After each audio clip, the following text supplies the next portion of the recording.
Ce match Venezuela-Brésil, c'est une honte. C'est une honte pour les Brésiliens. C'est une honte pour la nation brésilienne. Comment je pourrais expliquer aux nouveaux fans de foot qu'une nation qui a gagné 5 fois la Coupe du Monde s'est ainsi détériorée? C'est abusé. J'ai des choses à dire.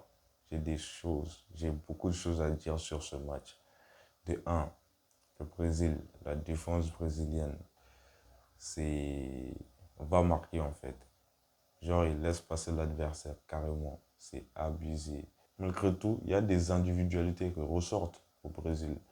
Vinicius, Savinho, Manchester City, mon petit joyau.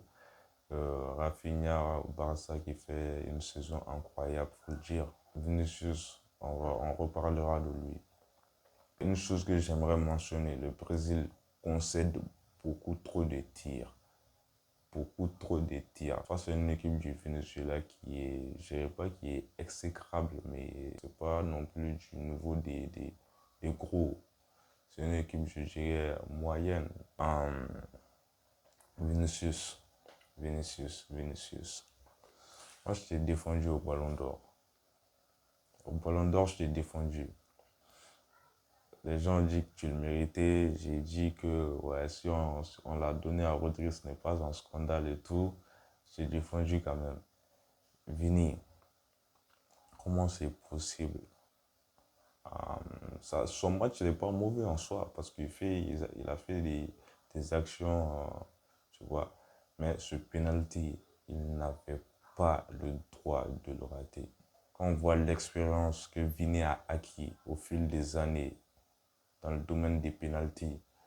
L'autre jour, son penalty face à l'AC Milan. Je dis, les gars, aucun gardien ne pourra arrêter ses pénaltys. Aujourd'hui, il se lance face au gardien vénézuélien. Le tir manquait de conviction en fait.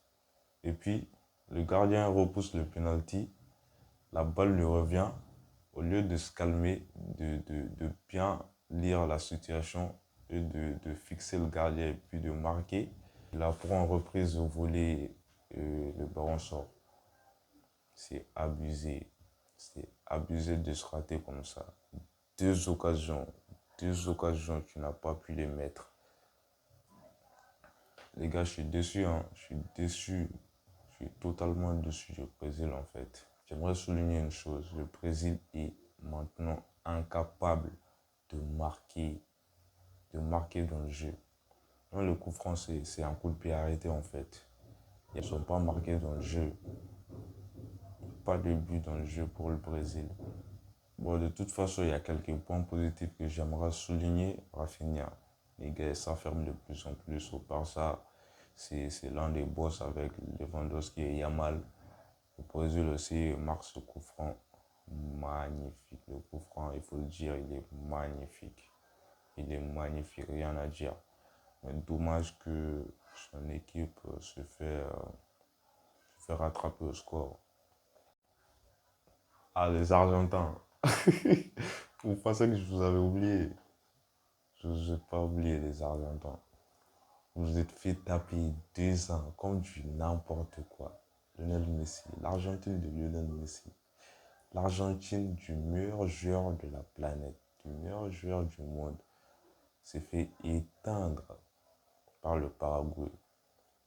L'Argentine, parce que dans cette phase de qualification en Coupe du Monde, ils maîtrisent leur sujet en fait.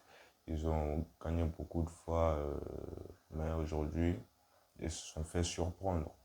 Lionel Messi, malheureusement, il n'a pas l'habitude de le dire, mais dans ce match, il a été invisible. Alors que Messi, c'est le joyau, c'est la magie. Il n'a pas l'habitude de faire des matchs invisibles. On ne peut que féliciter le Paraguay pour leur performance. Pas toutes les équipes peuvent battre l'Argentine. L'Argentine de Lionel Messi, les champions du monde. Donc, j'ai pas beaucoup de choses à dire sur ce match. Il y a eu, je dirais, un petit manque de concentration dans le camp argentin. Mais je dirais qu'en globalité, l'Argentine, ça va. Ça va, ils se gèrent jusqu'à maintenant, ils se gèrent. Ils sont déjà qualifiés en fait. Ils sont premiers dans la qualification pour la Coupe du Monde en Amérique du Sud. Même avec cette défaite, rien de dramatique. Rien de dramatique. Ils ont déjà gagné 7 matchs. 3 petites défaites, je pense. Maîtresse de sujet. France-Israël. La France est une nation honteuse. Euh, Ce match, il était très politisé. Les manifestations, la police, ça ressemblait plutôt à, je dirais, à un rassemblement d'hommes politiques. Il y avait une surprotection du Stade de France. Mais la France doit se gérer. Gérer Israël dans le foot, c'est pas fou. C'est pas fou.